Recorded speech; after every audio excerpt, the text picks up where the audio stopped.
All right, now we're back for day 3. So day 3, we're gonna start to get into different characteristics and end behavior. Again, all of unit 1 should be review. You've done all of this before.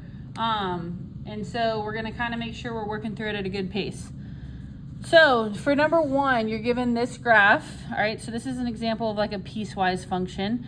And it asks you to do different things. So first it wants you to evaluate f of 0. So that's plugging in 0. If I plug in 0 on my graph, that's a 0 x value. What do I get back? I get 10. Because that's where it hits my graph. If I plug in f of 2, well, f of 2 is somewhere in between here. What do I get? I get back 10. So in this case, it's either one. If you plugged in f of 5, would you get 10 or would you get like, what is that, like 17? You should say, oh, I would get back 10 because the closed circle is at 10, the open circle is up there around like 17. All right. Now, increasing and decreasing intervals. Whenever you're doing increasing, decreasing intervals, you're always going to use parentheses because when you actually get to that point, you're not increasing or decreasing anymore. So we are increasing. This is an arrow down on that side. So starting at negative infinity, all the way down here. As we go to the right, we're increasing, increasing, increasing, increasing, increasing until we hit right here. We are also always going to use x values, so parentheses and x values. So that x value is 0. And then it's constant, and then it decreases. So that's our only increasing one. Next one, what is our decreasing interval? Well, our decreasing interval right here, this is constant. It's not increasing or decreasing. But from here, as we go to the right, we see it decreasing. So starting at 5, all the way to infinity, we're going to be decreasing. And then end behavior. So you have left end behavior, right end behavior. So it's saying as you go to the left, what's happening? As you go to the right, what's happening? So the way that we're going to write this is we're going to say as x approaches negative infinity. That is your left side end behavior because when x is going towards negative infinity, we're going to the left.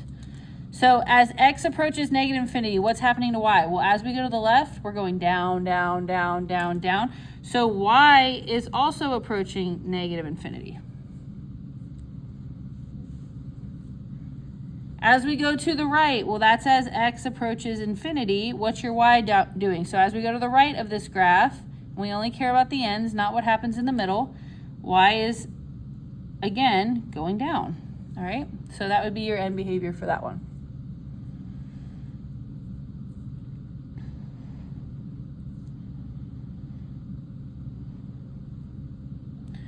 All right, number 2. So minimums, maximums. So minimums, maximums.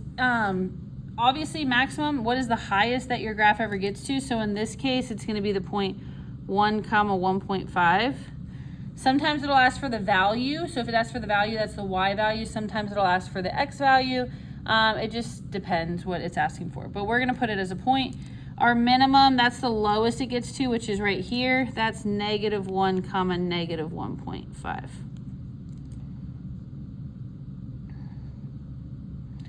All right, so this graph, what it's doing is it's coming and then it's going to kind of level out and just go really, really flat. But that arrow is continuing. This one, too, it's going to continue and go flat. So our domain is going on forever. So that's going to be our all real numbers.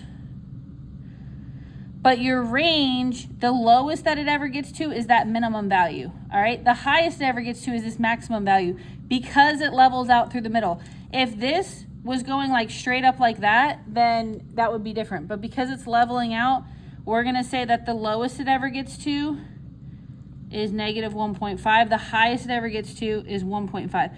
Both with brackets because we do actually hit that point. And then end behavior. This is a kind of an interesting end behavior one. So as we go to the right, so now it wants you to write it in the opposite direction. This is as x approaches infinity. All right, this is going to come down and it's going to get really, really, really close to 0, but it's never going to actually hit it. All right, so we would say that y approaches 0 because it's approaching that asymptote, like it's approaching that Y value on the graph, but it's never going to actually hit that Y value, but it's going to get as close as it can get to it. As we go to the left, so as x approaches negative infinity, again, this one's going to continue up, and then it's going to get really, really, really close to 0, but it's never going to hit it. Y is also approaching 0. So anytime that you see your graph is about to level out, you're kind of thinking, okay, what point is it leveling out towards?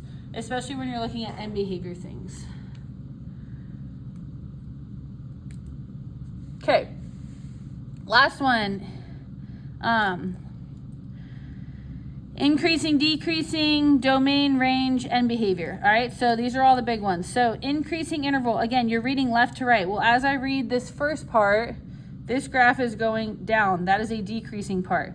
Here, we are going down. That's a decreasing part. All right, but as soon as I hit 0, now I'm on the upswing. So now I'm going up right here. So this would be from 0 to until I hit that vertical asymptote.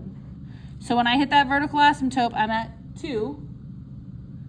And then I go to the next piece of my graph. Well, at the next piece of my graph, same thing's happening. 2, and it's going, and it's increasing, and increasing, and increasing. All right? So we would say union 2 to infinity. Even though it's approaching that horizontal asymptote, because it's going to get closer and closer and closer, and it might be, you know, a millionth of a decimal apart, but it's still going to be increasing, increasing, increasing. Now, decreasing, it starts by decreasing. So that's going to be starting at negative infinity until it hits that first asymptote, which is at negative 2. And then it stops, and it picks back up at negative 2 until it goes to 0. Your domain, that's going to be left to right. So if we go left to right, it's going to the left forever. I'm going to have to write even smaller to fit it all in here. So that's going to be negative infinity. But then when it gets to that negative 2, it hits an asymptote. So we're going to say negative infinity, to negative 2. Let me go ahead and I'm going to bring this down here so I have plenty of room to write it. Okay, so we're going to say negative infinity to negative 2. And then it picks back up, so we're going to say union negative 2 till it hits its next vertical asymptote, which is at 2. And then it picks back up, and it goes from 2 to infinity. So that would be our domain. So this is domain.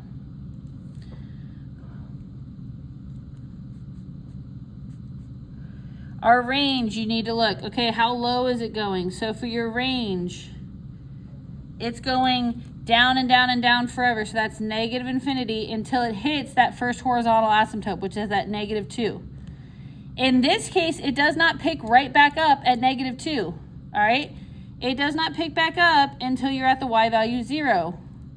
And then it goes up and up and up forever and ever. So those would be your domains and ranges.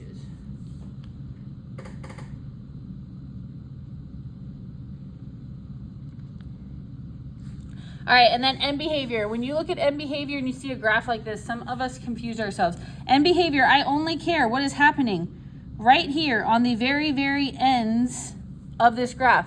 Nothing in the middle matters. Okay, so as we go to the left, your y value is approaching that asymptote. As we go to the right, your y value is approaching that asymptote. So we would say that as x approaches negative infinity, as we go to the left, our y approaches negative 2. As we go to the right, so as x approaches infinity, y is still approaching negative 2, because that's all that's happening on the ends.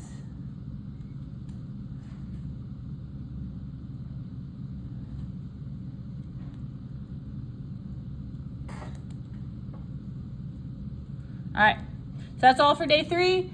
I will see you back whenever you need to come back.